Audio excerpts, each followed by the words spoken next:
स्वदेश तथा विदेशमा रहनुभएका श्रमजीवी दिदीबहिनी तथा दाजुभाइहरू, मे दिवस 2020 को अवसरमा हार्दिक शुभकामना। बितेका 131 वर्षदेखि औपचारिक रूपमा मे 1 का दिन संसारभरिका श्रमिकहरूले अन्तर्राष्ट्रिय श्रमिक दिवस मनाउँदै आएका छन्। यो दिन काम गर्नेमाथि काम लगाउनेहरूबाट भएको ज्यादतीलाई अन्त्य गर्न ट्रेड युनियनहरूले सुरु गरेको आन्दोलनको स्मरणमा मनाउन थालिएको हो। श्रमिकहरूको काम, मनोरञ्जन र आराम बीच सन्तुलन कायम गर्ने माग स्थापित गरिएको दिनका रूपमा यस दिवसलाई स्मरण गर्ने गरिन्छ।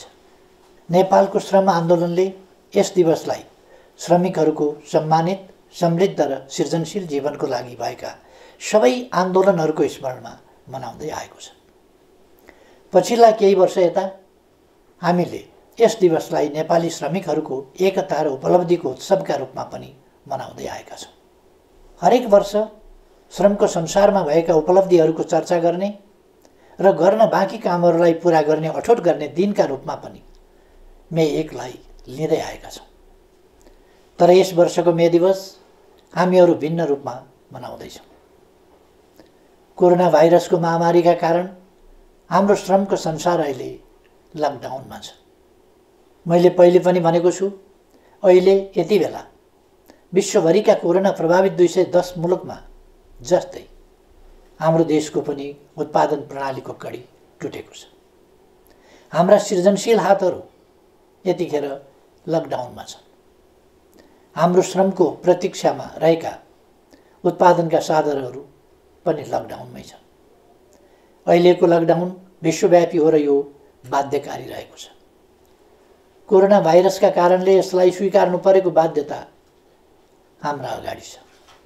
यसले निर्माण, रोजगारी र उत्पादनमा पारेको प्रतिकूल प्रभावको अवस्थाले श्रमजीवी वर्गको बुझाइ जस्तै श्रम र उत्पादनको सम्बन्ध एवं त्यसको महत्त्वलाई सबै वर्गले गम्भीरताका साथ बुझ्ने नयाँ परिस्थिति पनि निर्माण भएको छ। श्रम आधारभूत कुरा हो र जीवन प्रमुख कुरा हो। श्रम बिनाको पुँजी र प्रविधि पनि अर्थहीन हुन्छ भन्ने आजको यथार्थले स्पष्ट पारेको छ।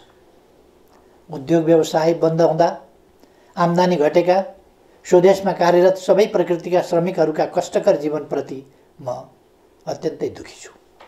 1 दशकको हिंसात्मक द्वन्द्वका कारण गाउँको रोजगारी खोसिँदा सहर बजार पसेका, तर सहर बजारले रोजगारी दिन नसक्दा परदेश भासिएका लाखौँ नेपाली युवा श्रमिकहरू विभिन्न मुलुकमा कार्यरत छन्। युवाहरू विदेशिने यी र अन्य विभिन्न बाध्यकारी परिस्थिति तथा प्रवृत्ति पनि छन् र अहिले कोरोना भाइरसको महामारीका कारण न कार्यरत मुलुकमा रहन सकिने न त स्वदेश फर्किन सकिने चेपुवामा श्रमिकहरू परिरहेका छन्। यसबाट सिर्जना भएको पीडाप्रति म जानकार तथा संवेदनशील छु। यस अप्ठ्यारो घडीमा स्वदेश तथा विदेशमा रहनुभएका सम्पूर्ण श्रमजीवी नेपाली दिदीबहिनी तथा दाजुभाइहरूमा हार्दिक ऐक्यबद्धता जाहेर गर्दछु। दिदीबहिनी तथा दाजुभाइहरू, विगत 2 वर्षदेखि हाम्रो अर्थतन्त्रले तीव्र विकासको लय समातेको थियो।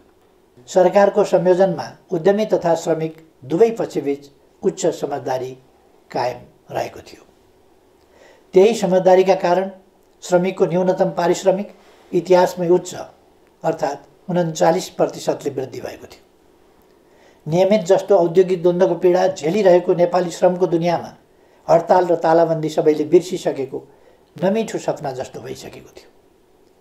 हाम्रो आर्थिक वृद्धि दोहोरो अङ्कको लक्ष्य हासिल गर्नेतर्फ लम्किएको थियो। सरकारले श्रम क्षेत्रमा पहिलो वर्षको तुलनामा दोस्रो वर्ष झन्डै दोब्बर बजेट वृद्धि गरेको थियो। दक्ष जनशक्ति निर्माण, रोजगारी सृजना, सामाजिक सुरक्षा र सुरक्षित तथा सुलभ वैदेशिक रोजगारीका 4 लक्ष्यमा आधारित विभिन्न कार्यक्रमहरू श्रम, रोजगार तथा सामाजिक सुरक्षा मन्त्रालय मार्फत सञ्चालनमा आएका थिए। यी 2 वर्षको अवधिमा प्रधानमन्त्री रोजगार कार्यक्रम मार्फत 22 लाख श्रमदिन बराबरको रोजगारी सिर्जना गरिएको थियो। श्रमिकको पारिश्रमिक बैंक मार्फत भुक्तानी गर्ने र काम गर्दाको समयमा वा सेवानिवृत्त भएपछिको जीवनलाई सुरक्षित गर्न योगदानमा आधारित सामाजिक सुरक्षाको सुरुवात गरियो। 1 वर्षमा कम्तीमा 100 दिन बराबरको रोजगारी प्रत्याभूत अर्थात् ग्यारेन्टी गरियो। विभिन्न मुलुकसँग श्रम सम्झौता गर्ने र प्रविधिमा आधारित सरल श्रम सम्बन्धी सेवाहरू थालियो। बेरोजगार लक्षित सिप विकास र उद्यमशीलता प्रवर्धन कार्यक्रम सञ्चालन गरियो। उच्च शिक्षा हासिल गरेका युवाहरूको लागि शैक्षिक प्रमाणपत्र धितोमा राखेर 5% ब्याज अनुदानमा 7 लाखसम्म ऋण उपलब्ध गराउन थालिएको थियो। तर यस मे दिवसको सङ्घारमा आज हामी कोरोना महामारीका विरुद्धको युद्धमा होमिएका छौँ। तत्कालको लागि हाम्रो प्रयास यस महामारीले सिर्जना गरेको समस्या सामना गर्नेतर्फ केन्द्रित छ। यतिखेर सरकार कोरोना सङ्क्रमणको रोकथाम, पहिचान, परीक्षण र उपचारमा लागि परेको छ। यसमा कमी नआओस् भनेर नै यस महामारी विरुद्धको यस युद्धमा संलग्न सबैका लागि 25 लाख रकम बराबरको बिमा गरिएको छ। व्यक्तिगत सुरक्षा उपकरणको व्यवस्थाका साथै उनीहरूको भत्तामा 100% सम्म थप गरिएको छ। लकडाउनको अवधिको पारिश्रमिक कायम गर्न र महिला स्वास्थ्य स्वयंसेवीकालाई एकमुष्ट 1500 रुपियाँ थप भत्ताको व्यवस्था गरिएको छ। सामाजिक सुरक्षा कोषमा आबद्ध सम्पूर्ण श्रमिकहरूको आयमा कमी नआओस् भनेर नै प्रत्येक श्रमिकको योगदान बराबरको रकम सरकारले नै कोषमा जम्मा गरिदिएको छ। सामाजिक सुरक्षा कोषमा योगदान गर्दा लाग्ने दोहोरो करको व्यवस्था हटाइएको छ।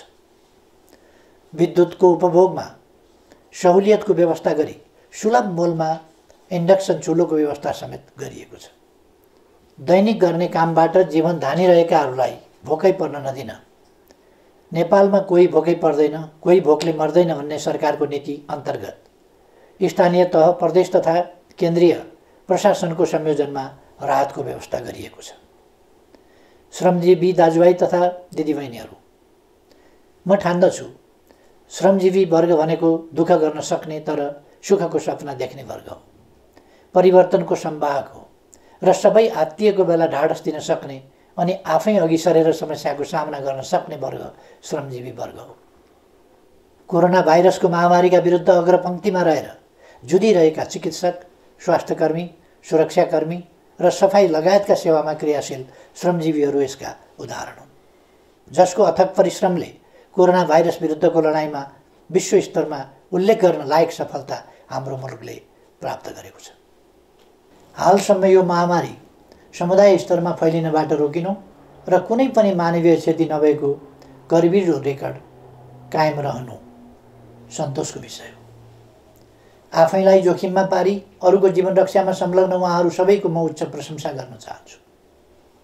मलाई थाहा छ अवधिको हिसाबले यस वर्ष श्रमिकहरूको न्यूनतम पारिश्रमिक पुनरावलोकन गर्नुपर्ने वर्ष हो। तर तपाईँ हामी सबैलाई थाहा छ अहिले परिस्थितिले हामीलाई साथ दिइरहेको छैन। 8.5% आर्थिक वृद्धिको उच्च आकाङ्क्षाका साथ अघि बढेका हामीहरू 3% वा त्यसभन्दा कमको आर्थिक वृद्धिमा खुम्चिन पो पर्ने हो कि भन्ने अवस्थाले गम्भीर बनेका छौँ। मैले पहिले पनि भनिसकेको छु, हाम्रो जिडिपीको झन्डै 4% यस महामारीका कारण क्षति भइसकेको छ। विश्व स्तरमा तुलनात्मक रूपमा हेर्ने हो भने रोजगारी र अर्थतन्त्रको अहिलेको अवस्था अघिल्लो शताब्दीको महामन्दीमा जस्तै वा त्योभन्दा पनि भयावह हुने आकलन गर्न थालिएको छ। सन् 1930 को दशकमा भएको महामन्दीमा काम गर्ने उमेर समूहका कुनै औद्योगिक मुलुकमा 23% र कतिपयमा 33% सम्म बेरोजगार भएका थिए। यस महामारी पछिको पहिलो 4 महिनामा नै 20औं शताब्दीको त्यस दशकको भन्दा ज्यादा श्रमजीवीहरू बेरोजगार भइसकेका छन्। महामन्दीको त्यस समयमा सिङ्गो 1 दशकमा कुल गार्हस्थ्य उत्पादनमा जति सङ्कुचन आएको थियो, यस महामारीको पहिलो 4 महिनामा ती विकसित अर्थतन्त्रमा त्यसको झन्डै 3 गुणा बढी सङ्कुचन आएको छ। तर घरमुलीले अनिकालमा पनि परिवारलाई भोकै राख्दैन, रुखो सुखो भरण पोषणको जोगावट गर्छ र व्यवहार चलाउँछ। तपाईँहरूको यस प्रधानमन्त्रीले नेतृत्व गरेको सरकारले पनि उपलब्ध स्रोत र साधनले भ्याएसम्म सुविधाको जोगावट गर्छ। कसरी? अबका हाम्रा सबै प्रयास स्वस्थ नागरिक, सिपयुक्त नागरिक, मर्यादित काम र सामाजिक सुरक्षातर्फ केन्द्रित हुनेछ। भूकम्पपछिको यस दशकलाई हामीले पुनर्निर्माणको दशक बने झैँ अबको हाम्रो पहिलो लक्ष्य कोरोनाबाट हाम्रो समाजलाई मुक्त बनाउनु हुनेछ। यसभन्दा अघिल्ला सम्बोधनहरूमा पनि मैले चर्चा गरेको थिएँ। यस महामारीले जनस्वास्थ्यको क्षेत्रमा हाम्रो विगत उदाङ्गो पारिदिएको छ।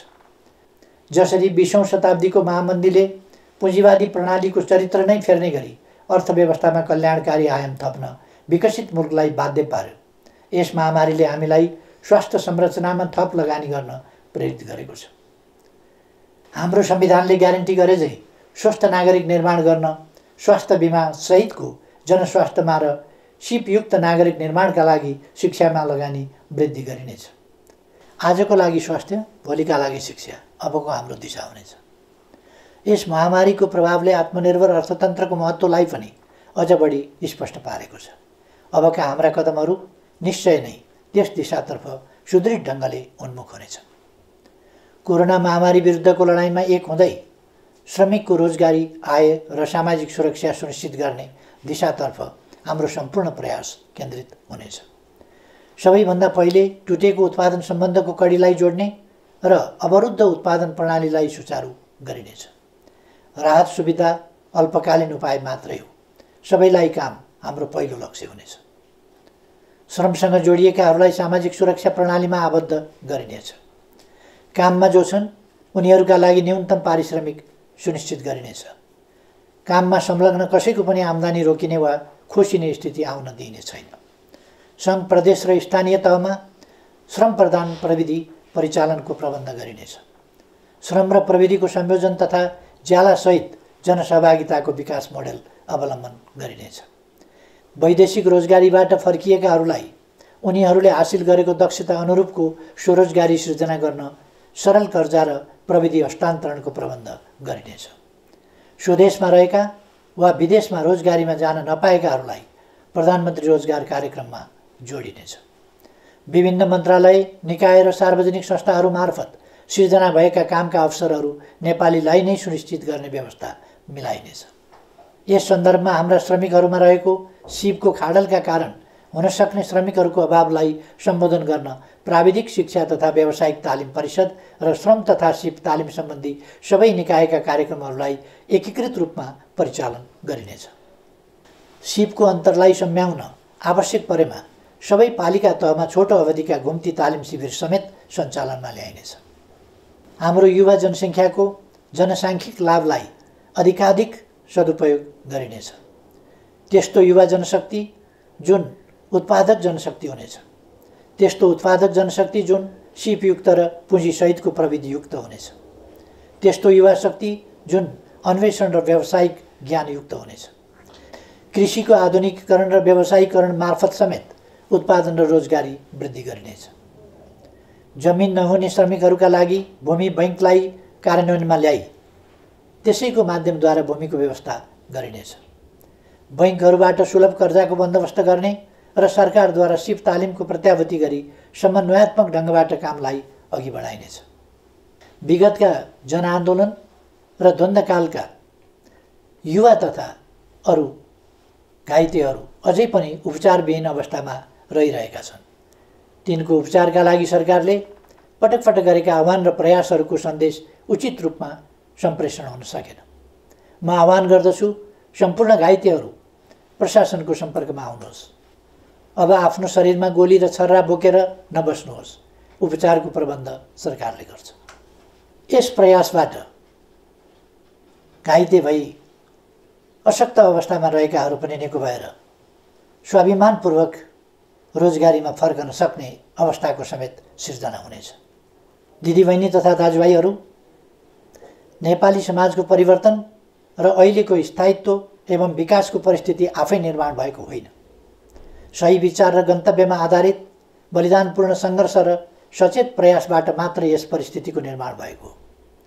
आज नेपालका केही सञ्चार माध्यमहरू र सामाजिक सञ्जालहरूमा पनि स्थिरता, स्थायित्व र विकासका विरुद्ध देशलाई अस्थिरतातर्फ धकेल्ने प्रकृतिका प्रयासहरूको समाचार सम्प्रेषण र चर्चा भइरहेको देखिन्छ।